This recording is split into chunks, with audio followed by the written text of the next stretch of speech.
स्वागत दोस्तों, आगे चलिए वीडियो के आगे सामने मुद्दे पर चलेंगे। सबसे पहले सबसे बड़ी अपने आपको बताएंगे दोस्तों, राहुल गांधी के खिलाफ आय से अधिक संपत्ति के मामले को लेकर जांच कर रहे सीबीआई और ईडी को देश के सुप्रीम कोर्ट ने जोरदार तरीके की फटकार लगाई है दोस्तों। और किसी भी तरीके के रिपोर्ट दाखिल करने पर पूरी तरीके से बैन लगा दिया गया है दोस्तों। बताएंगे डिटेल में क्या है पूरा मामला और क्या है पूरी अपडेट दोस्तों। इसी के साथ में चलेंगे एक और बड़ी अपडेट तब, जहां पर देश के पूर्व गृह मंत्री कांग्रेस पार्टी के नेता ने खुद को बता दिया दिमागी नक्सली, जिस बात को लेकर बीजेपी के नेता और संसदीय कार्य मंत्री ज्ञान देने के लिए आ गए। बताएंगे क्या कुछ बोल रहे हैं दोस्तों, एक करके चलेंगे आज की सारी बड़ी खबरें। लेकिन उससे पहले अगर आप भी मानते हैं कि आय से अधिक संपत्ति मामला या कोई भी कांग्रेस पार्टी सरकार के ऊपर लगाए गए भ्रष्टाचार के आरोप देश की कोर्ट में नहीं टिक पाते और जांच एजेंसियों को एक भी सबूत नहीं मिलता, तो इससे पता चल रहा है कि कांग्रेस सरकार और कांग्रेस के बड़े बड़े नेताओं पर लगाए गए 2013-14 के दरमियान आरोप सारे के सारे एक बड़ी साजिश के तहत किए गए थे ताकि मनमोहन सिंह की सरकार हटाई जाए। अगर आप भी मानते हैं दोस्तों कि अब देश की जनता को पता चल रहा होगा कि कितना बड़ा भयंकर साजिश उनके साथ में हुआ है, तो इस वीडियो को लाइक करके लाल बटन दबाकर चैनल को सब्सक्राइब करके बेल आइकन दबाकर कमेंट बॉक्स में अपनी राय जरूर लिखकर बताएगा दोस्तों। ज्यादा से ज्यादा वीडियो को शेयर कीजिएगा। चलते हैं सबसे पहले सबसे बड़ी ब्रेकिंग न्यूज अपडेट तब, जहां पर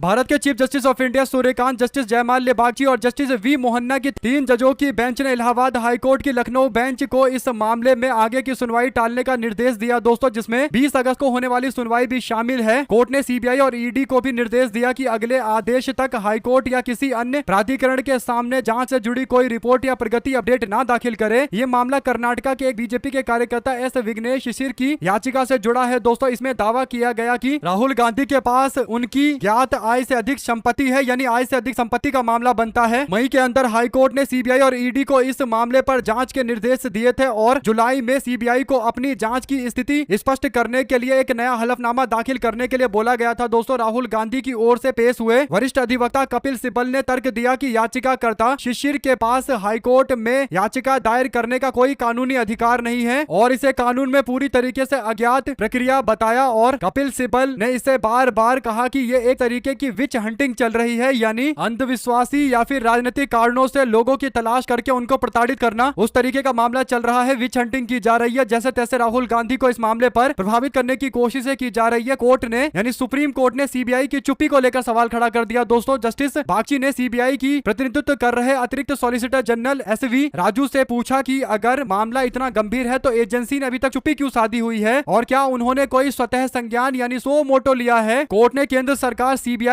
ईडी और जो मूल शिकायतकर्ता बीजेपी का नेता एस विघ्नेश शिशिर है उसको नोटिस जारी किया है और इस मामले को लेकर इन सबसे जवाब मांगा गया है दोस्तों। राहुल गांधी को लेकर किसी भी तरीके की कोई रिपोर्ट सीबीआई या ईडी की कोर्ट में नहीं दी जाएगी, यानी जानबूझकर राहुल गांधी को इस मामले में लपेटने की कोशिश की जा रही है दोस्तों। और सोचिए कि ये जानबूझकर इसलिए मुद्दे उछाले जाते हैं ताकि जब चुनाव एकदम पीक लेवल पर पहुंच जाए और राहुल गांधी प्रचार वगैरह करने के लिए जाए तो उनको बीच में नोटिस जारी कर दिया जाए, समन जारी कर दिया जाए, ऐसे मामलों को लेकर उनको बुला लिया जाए। कहने का मतलब जबरदस्ती के कोर्ट के चक्कर लगाने के लिए और एक तरीके की विच हंटिंग शब्द जो इस्तेमाल कर रहे कपिल सिब्बल, ये उसी तरीके का मामला है दोस्तों, यानी अंधविश्वास अपनी राजनीतिक हित निकालने के लिए इस तरीके की हरकतें की जा रही है। अगर आप भी मानते हैं कि साफ तौर पर ये लोग कोशिश कर रहे हैं कि राहुल गांधी पर नए नए तरीके के मुकदमे हो, लेकिन हकीकत यह है कि ये लोग पूरी तरीके से फेल होते चले जा रहे हैं। 2 शब्द जरूर लिखकर बताएगा। चलते हैं एक और बिग न्यूज अपडेट की तरफ दोस्तों, जहां पर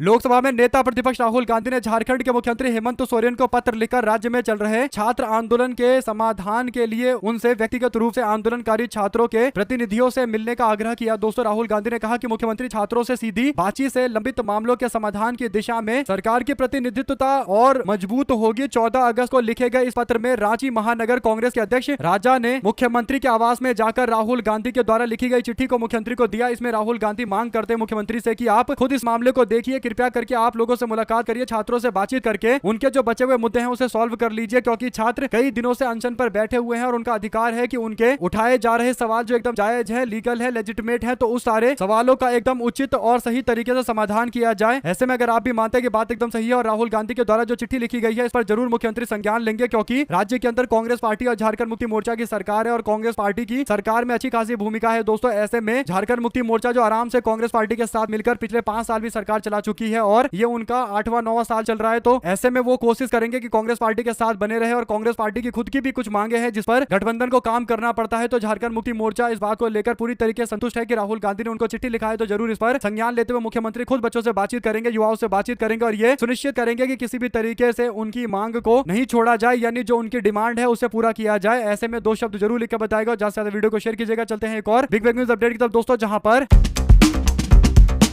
भारत के सम्मानित पूर्व गृह मंत्री पी चिदम्बरम का बयान बहुत दुर्भाग्यपूर्ण है। ये बयान देते हैं बीजेपी के संसदीय कार्य मंत्री किरण रिजिजू। दोस्तों, दरअसल प्रधानमंत्री नरेंद्र मोदी ने लाल किले की प्राचीर से स्वतंत्रता दिवस के मौके पर भाषण के दौरान एक शब्द का इस्तेमाल किया। मोदी कहते हैं कि देश के अंदर हम लोगों को दिमागी नक्सलियों से बचना होगा, यानी दिमागी नक्सल इस देश को नुकसान पहुंचा रहे हैं। यानी देश के अंदर पहले अर्बन नक्सल चल रहे थे, लेकिन मोदी का दावा है कि अब दिमागी नक्सल एक नई तरीके का ग्रुप है जो देश को नुकसान पहुंचा रहा है। लेकिन जब नरेंद्र मोदी देश की बात करते हैं तो उसका मतलब वो भाजपा की बात कर रहे हैं, यानी जो लोग भाजपा को नुकसान पहुंचा रहे हैं नरेंद्र मोदी उन्हीं को दिमागी नक्सल बोल रहे होंगे। कांग्रेस पार्टी ने इस मामले को लेकर कहा कि नरेंद्र मोदी उन युवाओं को दिमागी नक्सल बोल रहे हैं जिन युवाओं ने बीजेपी सरकार के मंत्री का इस्तीफा करवाया, धर्मेंद्र प्रधान का इस्तीफा करवाया, मोदी और शाह के अहंकार को तोड़ा। ऐसे में नरेंद्र मोदी दिमागी नक्सल किसको बोल रहे हैं, ये बात उनको खुलकर बोलनी चाहिए थी। अगर नहीं बोल रहे तो सीधी सी बात है वो अपने दुश्मनों को ही दिमागी नक्सल बोल रहे होंगे। इसके बाद दोस्तों, देश के जो पूर्व गृह मंत्री हैं, केंद्रीय गृह मंत्री पी चिदम्बरम, उन्होंने एक बयान दिया। उन्होंने कहा कि मैं अपने आप को गर्व से कहता हूं कि मैं एक दिमागी नक्सल हूं क्योंकि मैं बीजेपी के खिलाफ खड़ा हूं, भारतीय जनता पार्टी की नीति का विरोध करता हूं। इस पर बीजेपी के नेता किरण रिजिजू ज्ञान देने आ गए। दोस्तों, किरण रिजिजू कहने लगे कि ये तो बहुत ही शर्मनाक बात है कि एक देश का पूर्व केंद्रीय गृह मंत्री पी चिदम्बरम ये बोलते हैं कि वो अपने आप को गर्व महसूस करते हैं दिमागी नक्सल कहने पर। ऐसे में अगर आप भी मानते हैं कि किरण रिजिजू को आकर मोदी और अमित शाह के बयान पर बचाव करने की जगह मोदी और शाह को बोलना चाहिए कि आप ही लोग जाकर जवाब दीजिए, क्योंकि सबको पता है दोस्तों मोदी और शाह बोलना क्या चाहते हैं। और इस बात पर जब प्रतिक्रिया सामने आती है तो किरण रिजिजू जैसे बीजेपी के उन नेताओं को आगे कर दिया जाता है जो थोड़े सौम्य स्वभाव के लोग हैं दोस्तों, और विपक्ष के साथ बातचीत बनाकर रखते हैं। तो अब ये आकर विपक्ष को बता रहे हैं कि आपको इस तरीके की भाषा का इस्तेमाल नहीं करना चाहिए। अगर आप भी मानते हैं कि यही बात अगर ये मोदी और शाह को बोल देंगे कि आपको मर्यादित भाषा का इस्तेमाल करना चाहिए तो शायद स्थिति खराब ना हो। लेकिन वहां पर ज्ञान देने के लिए इनके पास कुछ नहीं है, लेकिन यहाँ आ जाते हैं ज्ञान देने के लिए। अगर आप भी मानते हैं दोस्तों कि या तो मोदी बताए कि कौन दिमागी नक्सल है, या फिर देश में जो मोदी और बीजेपी के विरोध में है वो दिमागी नक्सल अपने आप को बता रहे हैं, तो भाजपा को क्या दिक्कत हो रही है। साथ साथ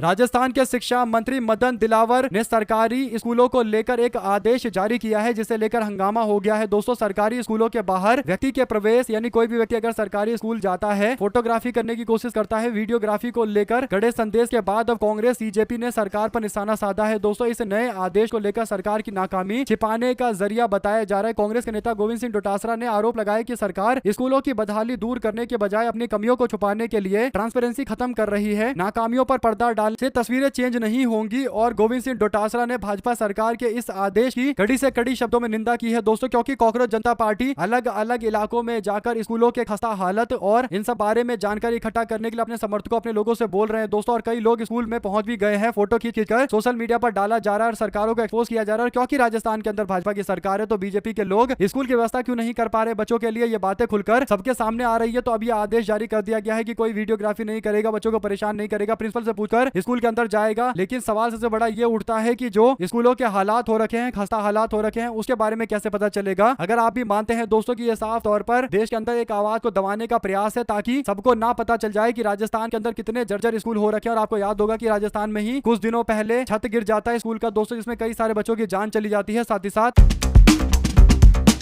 राहुल गांधी ने एक बार कहा था कि नरेंद्र मोदी सरकार के अंदर जो कंट्रोल का सिस्टम था वो पूरी तरीके से कमजोर हो गया है। यानी पिछले 8-9 सालों के अंदर हम लोगों ने देखा था दोस्तों कि 2014 से लेकर 22-23 के बीच में नरेंद्र मोदी सरकार में एक पता भी नहीं हिलता था। यानी नरेंद्र मोदी और अमित शाह से पूछे बिना एक बयान किसी अधिकारी का, किसी मंत्री का नहीं आता था और सारे बयान एक जैसे आते थे। यानी सरकार में या संगठन के अंदर किसी भी तरीके की फूट काफी कम नजर आती थी दोस्तों, और सरकार के मेन रुख के खिलाफ कोई और बयान नहीं आता था। लेकिन अब जो बड़ी अपडेट है दोस्तों वो ये कि राहुल गांधी ने बताया कि 24 के चुनाव के बाद से बीजेपी का, नरेंद्र मोदी का पूरा जो कंट्रोल सिस्टम है पार्टी और सरकार के ऊपर वो कमजोर पड़ चुका है। इसका एक और एग्जांपल सामने आता है, उदाहरण सामने आता है, जहां पर सरकार के मुख्य आर्थिक सलाहकार वी अनंत नागेश्वरन ने, जो सीईए है दोस्तों यानी चीफ इकोनॉमिक एडवाइजर है, उनका कहना है कि E20 पेट्रोल से गाड़ियों को नुकसान हो रहा है। पुराने 2 व्हीलर्स के लिए E10 पेट्रोल की बिक्री फिर से शुरू की जानी चाहिए। यानी जो 20% पेट्रोल में एथेनॉल मिलाकर बेचा जा रहा है उसे घटाकर 10% पर वापस लौटना चाहिए। नागेश्वरन ने द इंडियन एक्सप्रेस के एक रिपोर्ट में एक बड़ी बात कही दोस्तों। उन्होंने कहा कि भारत ने पेट्रोल में एथेनॉल मिलाने का लक्ष्य समय से पहले हासिल करके अरबों रुपए बचा लिए हैं, लेकिन अब एक नया संकट खड़ा हो गया है। सरकार का दावा है कि पेट्रोल में एथेनॉल मिलाने से कच्चे तेल के इंपोर्ट में कमी आई है, इससे अरबों रुपयों की बचत हुई है। एथेनॉल की बढ़ती मांग को पूरा करने के लिए गन्ना, मक्का, चावल जैसी खाद्य फसलों को बड़े पैमाने पर एथेनॉल फैक्ट्री में भेजा जा रहा है। अगर एथेनॉल बनाने वाली कंपनी ज्यादा दाम देकर मक्का खरीदने लगेगी तो फिर पोल्ट्री और जो डेयरी इंडस्ट्री है उसका चारा महंगा हो जाएगा और इसे अंडे, चिकन, दूध इनकी कीमतें बढ़ जाएगी। यानी यानी सोचिए दोस्तों कि अगर देश के अंदर एथेनॉल किसी ऐसी चीज से बन रहा होता जो वेस्ट होता है तो एक टाइम चल भी जाता, लेकिन अब खाने पीने की चीज से एथेनॉल बनाया जा रहा है और खाने पीने की चीजें अगर एथेनॉल बना दी जाएगी तो फिर आम जनता तक खाने पीने का सामान पहुंचेगा कैसे। तो ये देश के अंदर एक नए तरीके की भुखमरी पैदा करने की एक कोशिश है और इसी बात को लेकर वी अनंत नागेश्वरन ने कहा कि हमको 20 से 30% पर बढ़ने की जगह वापस से 10% पर लौटना चाहिए और बात एकदम सही है। अगर आप भी मानते हैं कि ये एक वही बात है जो राहुल गांधी ने कहा था कि बीजेपी के अंदर कंट्रोल का पूरा सिस्टम कमजोर हो चुका है, यानी चीफ इकोनॉमिक एडवाइजर CEA आकर बोल रहे हैं कि हमको वापस लौटना चाहिए। इसका मतलब दोस्तों जो नितिन गडकरी दावा कर रहे हैं, जो मोदी शाह के मंत्री कुछ दावा कर रहे हैं, वो दावे एकदम फिजूल की बातें हैं। अगर आप भी मानते हैं कि सबसे पहले तो देश को यह बताना चाहिए कि अगर इतने 100 करोड़ रुपए कई 1000 करोड़ रुपए बचा लिए गए तो वो 1000 करोड़ रुपए कितने 1000 करोड़ बचाए गए और पैसा गया कहां। साथ ही साथ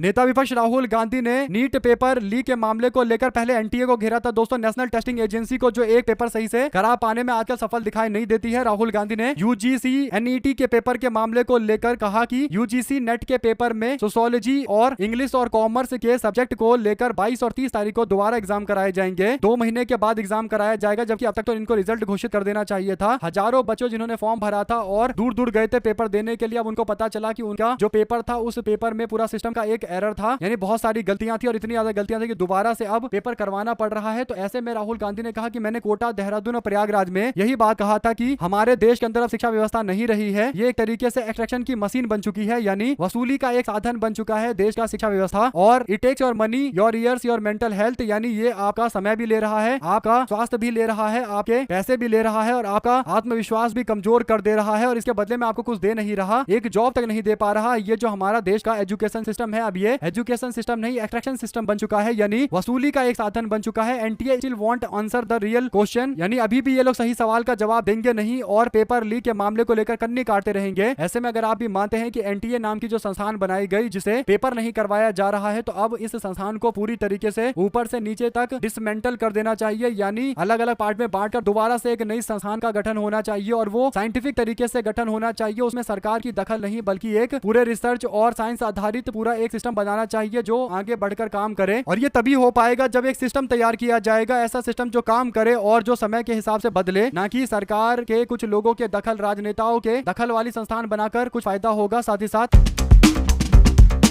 नितिन नवीन की नई टीम का ऐलान हुआ है दोस्तों। स्मृति ईरानी राष्ट्रीय महामंत्री बनी और बीजेपी के सोशल मीडिया हेड दीपक महस्के बने और प्रदीप भंडारी और सिद्धार्थ यादव को बीजेपी का मीडिया सह संयोजक बनाया गया है, यानी बीजेपी का जो आईटी सेल का मेंबर था दोस्तों, यानी आईटी सेल का हेड था भाजपा का अमित मालवीय, जो 2014 से लेकर अब तक बीजेपी का आईटी सेल संभाल रहा था, उस अमित मालवीय को बीजेपी ने हटाकर एक नए व्यक्ति को जिम्मेदारी दी है, दीपक महस्के को जिम्मेदारी दी गई है। दीपक महस्के एक ऐसे व्यक्ति है जो आईटी सेल के हेड तो बन गए हैं, लेकिन इनके खुद के फॉलोवर 2-3 हजार के आसपास है, तो कुछ खास बड़ा इनका सोशल मीडिया पर अचीवमेंट नहीं है। लेकिन बीजेपी ने क्या देखकर बनाया तो आने वाले दिनों में पता चलेगा। लेकिन एक बात है दोस्तों कि बीजेपी के नेता और आईटी सेल का हेड जो अमित मालवीय था, कम से कम उसके इस्तीफे को लेकर सोशल मीडिया पर लोग चैन की सांसें ले रहे हैं, क्योंकि उसका बैकग्राउंड इस तरीके का था दोस्तों कि आईटी सेल और तमाम तरीके के इंतजाम देश के अंदर लोगों को बर्बाद करने के लिए, बदनाम करने के लिए इस्तेमाल किए जाते थे। दो शब्द जरूर लिखकर बताया। चलते हैं एक और बिग न्यूज अपडेट की तरफ दोस्तों, जहां पर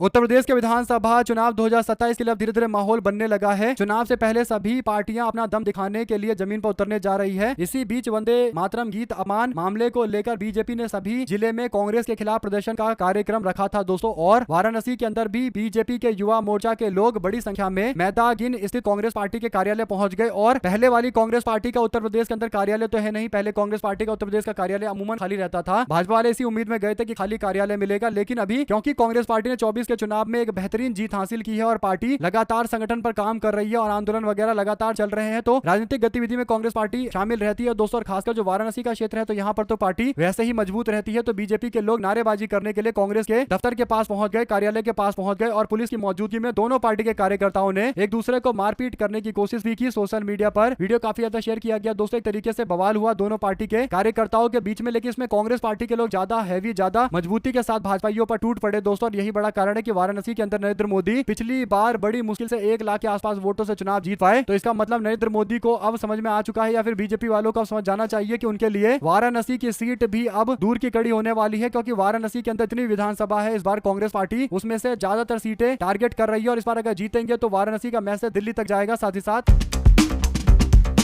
कांग्रेस पार्टी ने गोवा में पार्टी के अध्यक्ष मल्लिकार्जुन खड़गे की सभा में वंदे मातरम की शुरुआत में 2 पैराग्राफ गाए। यानी कांग्रेस पार्टी ने वंदे मातरम का पुराना फॉर्मेट लागू किया है। बीजेपी के लोग कह रहे हैं कि पूरा का पूरा वंदे मातरम गाना पड़ेगा, लेकिन कांग्रेस पार्टी 1937 से वंदे मातरम का केवल 2 ही फॉर्मेट गाती आई है और इसे भी आगे इसी तरीके से किया जाएगा। तो कांग्रेस पार्टी ने स्पष्ट कर दिया है कि कांग्रेस पार्टी वंदे मातरम को लेकर अपने पुराने स्टैंड पर खड़ी है, आज भी खड़ी है, कल भी खड़ी थी और हमेशा रहेगी। 1937 में वंदे मातरम के गायन के समय केवल 2 पैरा की बात की गई थी और बड़े बड़े लोगों ने इस बात को माना था, चाहे महात्मा गांधी हो या फिर सरदार पटेल हो या कोई भी अन्य व्यक्ति हो। आप लोग इस पर अपनी राय जरूर लिखकर बताएगा। चलते हैं एक और बिग न्यूज अपडेट की तरफ, जहां पर भाजपा के अध्यक्ष नितिन नवीन ने पद संभालने के 209 दिनों के बाद सोमवार को 65 सदस्यों की कार्यकारिणी का ऐलान कर दिया। दोस्तों, राम माधव को उपाध्यक्ष और स्मृति ईरानी को महासचिव बनाकर वापस लाया गया है। भाजपा आईटी सेल के प्रभारी अमित मालवीय को हटा दिया गया है। दीपक महस के उनकी जगह लेंगे। नितिन नवीन की टीम में 12 महिलाएं हैं। यूपी के 2 मुस्लिम शहरों को जिसमें तारिक मंसूर और बासित अली को शामिल किया गया है। टीम में 13 उपाध्यक्ष, 8 महासचिव, 16 सचिव और 28 सदस्य शामिल है। कई टीम में 22 अगस्त को दिल्ली में बैठक की बात भी सामने आई है। तो ऐसे में बीएल संतोष को राष्ट्रीय संगठन महामंत्री बनाया गया है, जबकि शिव प्रकाश जो संयुक्त संगठन महामंत्री होंगे मुंबई से आते हैं और सौदान सिंह जो राष्ट्रीय संयुक्त संगठन महामंत्री हैं वो चंडीगढ़ से आते हैं। ऐसे ही पीयूष गोयल को राष्ट्रीय कोषाध्यक्ष बनाया गया। तो हो सकता है कि इनको मंत्री के पोस्ट से हटाया जाए। अब कैबिनेट का विस्तार भी हो सकता है। राजेश मंगल को राष्ट्रीय संयुक्त कोषाध्यक्ष बनाया गया जो राजस्थान से आते हैं। वसुंधरा राजे उनको बीजेपी का राष्ट्रीय उपाध्यक्ष बनाया गया है। तीरथ सिंह रावत जो पूर्व मुख्यमंत्री उत्तराखंड के हैं उनको भी जिम्मेदारी दी गई है। ऐसे ही राम माधव को दिल्ली से जो आते हैं उनको राष्ट्रीय उपाध्यक्ष बनाया गया है। बैजयंत पांडा उड़ीसा वाले को राष्ट्रीय उपाध्यक्ष बनाया गया है। ऐसे ही कई सारे और भी लोग हैं दोस्तों। तो कहने का मतलब ये बीजेपी का पूरा विस्तार है। आप लोग इस पर अपनी राय जरूर लिख के बताएगा। साथ साथ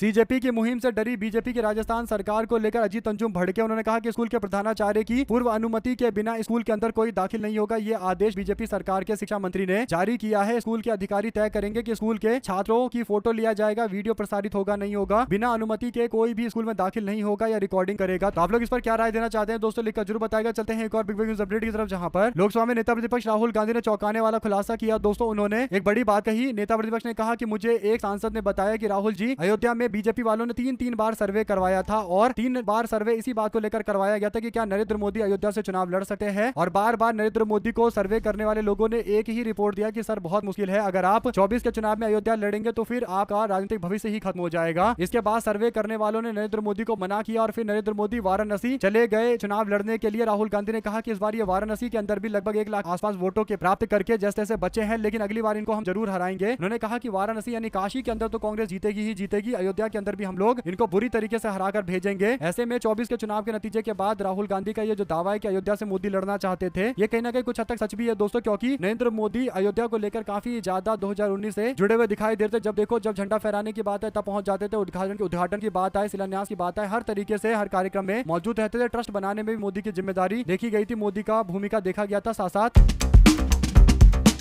आखिरकार जनसुराज के लोग जिस बात का इंतजार कर रहे थे दोस्तों वो हो गया और जनसुराज पार्टी के नेता प्रशांत किशोर जनसुराज पार्टी के पहले विधायक बनकर पहुंच गए विधानसभा। दोस्तों, बांकीपुर विधानसभा के विधायक के तौर पर प्रशांत किशोर ने स्पीकर के सामने शपथ लिया है और शपथ के दौरान उनके साथ में उनकी पार्टी के राष्ट्रीय अध्यक्ष भी मौजूद रहे। इस दौरान जनसुराज पार्टी ने फिर से ऐलान करते हुए कहा है कि हम लोग ये सुनिश्चित करेंगे कि ज्यादा से ज्यादा आने वाले दिनों के अंदर प्रशांत किशोर की जीत हो और प्रशांत किशोर की party Jan Suraaj party Bharatiya Janata party का कई क्षेत्रों के अंदर हिसाब करने के लिए तैयार है और एक नए बदलाव की ओर बिहार बदल रहा है। लोगों ने इनको बधाइयां भी दी है। तो आप लोग इस पर जो कुछ भी कहना चाहते हैं दोस्तों लिखकर जरूर बताएगा। साथ साथ चलते हैं एक और बिग न्यूज अपडेट की तरफ, जहां पर भारतीय जनता पार्टी के लोग ये माहौल बनाने की कोशिश कर रहे हैं कि राहुल गांधी ने झारखंड के मुख्यमंत्री को हड़काया है। दरअसल अपडेट ये है कि राहुल गांधी ने झारखंड के मुख्यमंत्री हेमंत सोरेन से कहा था कि मुख्यमंत्री जी, आपको छात्रों से बातचीत करनी चाहिए और रास्ता निकालना चाहिए। इस पर आप बीजेपी के नेता जहां पर कह रहे हैं कि राहुल गांधी मुख्यमंत्री का अपमान कर रहे हैं ताकि झारखंड मुक्ति मोर्चा और कांग्रेस के बीच में विवाद हो जाए। तो अब एनडीटीवी पर भी एक रिपोर्ट छापते हुए दावा किया जा रहा है कि गो मीट झारखंड प्रोटेस्टर, यानी जाओ झारखंड के आंदोलनकारियों से मुलाकात करो। राहुल गांधी ने यह बात कही है, बिल्कुल ऐसा नहीं है दोस्तों, ये फालतू की बातें हैं। राहुल गांधी ने यह नहीं बोला कि मैं तुम्हें आदेश दे रहा हूं, चले जाओ जाकर उनसे मुलाकात करो। राहुल गांधी ने कहा कि मैं आपको सुझाव देना चाहता हूं मुख्यमंत्री जी, अगर आप छात्रों से मुलाकात करेंगे तो उनका भरोसा और ज्यादा बढ़ेगा। एक तरीके से सुझाव दे रहे हैं और क्योंकि कांग्रेस पार्टी और झारखंड मुक्ति मोर्चा एक ही गठबंधन का हिस्सा है, इंडिया गठबंधन का, तो आपस में एक दूसरे को सुझाव भी दिया जा सकता है, एक दूसरे से बातचीत भी की जा सकती है। लेकिन बीजेपी वाले सोच रहे हैं कि झारखंड मुक्ति मोर्चा और कांग्रेस के बीच में फूट पड़वा दी जाए और झारखंड के अंदर ये माहौल बनाने की कोशिश कर रहे हैं कि झारखंड के मुख्यमंत्री हेमंत सोरेन को राहुल गांधी आदेश दे रहे हैं और दिल्ली से उनको चलाने की कोशिश कर रहे हैं, जबकि सबको पता है कि झारखंड मुक्ति मोर्चा के नेता हेमंत सोरेन अपने आप में एक आजाद व्यक्ति है दोस्तों, उनके ऊपर किसी का दबाव काम नहीं करता। बस ये है कि संगी साथी है, साथ में सरकार सरकार चला रहे हैं तो उनकी जो मांग होती है उस पर ध्यान जरूर देते हैं मुख्यमंत्री हेमंत सोरेन। अगर आप भी मानते हैं कि जब झारखंड मुक्ति मोर्चा को नहीं लग रहा कि राहुल गांधी ने कोई आदेश दिया है या फिर उनको परेशान करने की कोशिश की है, तो ये भाजपा वाले कौन होते हैं दोस्तों? दरअसल बीजेपी का उद्देश्य केवल यह है कि जेएमएम और कांग्रेस पार्टी के गठबंधन को तोड़ा जाए और जेएमएम और बीजेपी को साथ में लाकर राज्य में सरकार बना ली जाए। लेकिन अगर जेएमएम पार्टी झारखंड मुक्ति मोर्चा ऐसा करती है तो उनका भविष्य भी राज्य में सुरक्षित नहीं रहेगा। ये बात उनको भी पता है, तो वो भी रिश्तों लेंगे नहीं। साथ साथ अजीत अंजुम भी इस बात को लेकर चौंक गए कि बीजेपी आईटी सेल का जो हेड था अमित मालवीय उसको हटा दिया गया है। और अजीत अंजुम कहते हैं कि अमित मालवीय कहां गए, कैबिनेट मंत्री तो नहीं बनने वाले हैं, मैंने ऐसे ही पूछ रहा हूं, यानी सही बात पूछ रहे हैं दोस्तों। ऐसे में अगर आप भी मानते हैं कि बात तो सही है, बीजेपी के नेता जिस तरीके की हरकतें करके गए हैं ये अमित मालवीय, बीजेपी वाले इनको जरूर कोई बड़ा अवार्ड ही देंगे। यानी ऐसा तो है नहीं कि इनको पनिशमेंट दिया जाएगा, अवार्ड मिलेगा, लेकिन क्या मिलेगा ये एक देखने वाली बात रहेगी। आप लोग की जो भी राय है दोस्तों लिखकर जरूर बताएगा और ज्यादा से ज्यादा वीडियो को शेयर कीजिएगा। हमारे लगातार जुड़े दोस्तों का बहुत बहुत धन्यवाद। आप लोग देख रहे थे आपका चैनल।